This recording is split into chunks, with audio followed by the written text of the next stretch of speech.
Отчетно, одговорно, домакински. 3 збора, илјадници пати повторени од минатата владеачка гарнитура. Одлучивме да провериме дали навистина е така. Кон средината на март, преку Законот за слободен пристап до информации од јавен карактер, доставивме прашања во Министерството за одбрана. Каде патува министерот Јолевски? Дали лета со бизнис или економска класа? Во кои хотели престојува? Кои се рестораните во кои руча и вечера? Колку троши од службената картичка и на што? Колку Јолевски и неговиот кабинет трошат на репрезентативни плаќања? Еден куп информации од јавен карактер, кои мора да бидат достапни во секој време на јавноста и на граѓаните. Тие, кои што плаќаат данок и ја полна службената картичка на министерот, му ги плаќаат билетите, сместувањата и ручеците. Министерството за одбрана имаше законски рок од 1 месец да ни одговори на поставените прашања. Рокот беше пробиен. Одговорите ни беа доставени на 8 мај. Негативно. Колку, каде, зошто и како трошел министерот Јолевски и членовите на неговиот кабинет е класифицирана информација. Една информација, според законските прописи во Македонија, се класифицира за да се спречи неовластен пристап или употреба, со што би се нанела штета на државата. Степенот со кој се класифицира е различен и оди од интерна информација до државна тајна. Кој е ризикот по безбедноста на државата, ако граѓаните кои плаќаат данок и ја полна државната каса дознаат колку чини едно службено патување на Јолевски во САД или кој му е омилен хотел или ресторан? Тоа не остави збунети. Затоа повторно побаравме одговори од одбрана. На 11 мај побаравме од нив да не ги достават копиите од одлуките со кои се класифицираат дел или комплетните информации кои веќе ги побаравме од нив. Истиот ден до Комисијата за заштита на правото за слободен пристап до информации од јавен карактер поднесовме жалби на пробивање на законскиот рок за одговор, но и на одлуката да се одбијат сите наши барања. До денеска нема одговор од двете институции, а рокот им истекува во петок. Отчетноста не е посилна страна и на директорот на Државниот архив, Филип Петровски.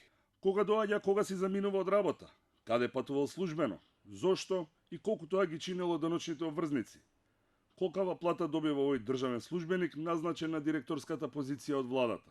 Тоа се прашањата кои ги поставивме на 22 декември минатата година преку Законот за слободен пристап до информации од јавен карактер. Петровски не ги класифицираше информациите. Едноставно ги игнорираше нашите барања. Ги кршеше сите можни законски прописи и регулативи во Македонија и на краја тужеше Комисијата за заштита на правото на слободен пристап, бидејќи му наложила да ни одговори. Тој немаше никаков проблем ако јавноста дознае колкава плата добива од државата, бидејќи ни одговори само на тоа прашање. Коефициентот по кој му се пресметува месечната плата на директорот на Државниот архив е 3.1, односно тој добива 3 пати повисока плата од обичниот даночен обврзник. Тоа значи дека Петровски има плата од над 67.000 денари, бидејќи, според податоците на Државниот завод за статистика, во 2016 година просечната плата изнесувала нешто над 22.000 денари. Како пример ќе го наведеме прашањето, кога Петровски доаѓал, а кога си заминувал од работното место. Ова е само дел од документацијата која собравме, обидувајќи се да дознаеме кога директорот на Државниот архив Филип Петровски доаѓа, а кога се заминува од работа.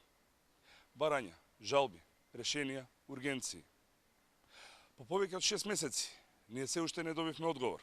Интересно е што во преписката меѓу архивот и комисијата се откри дека работното време на Петровски се евидентира во посебна тетрадка. Иако со тоа не се крши законот, овој податок зачудува, бидејќи во архивот е поставен систем за електронска евиденција на работното време, а тој пак на вработените им има издадено наредба за задолжително евидентирање со инструкции за внесување на паузи и службено или приватно напуштање на просториите.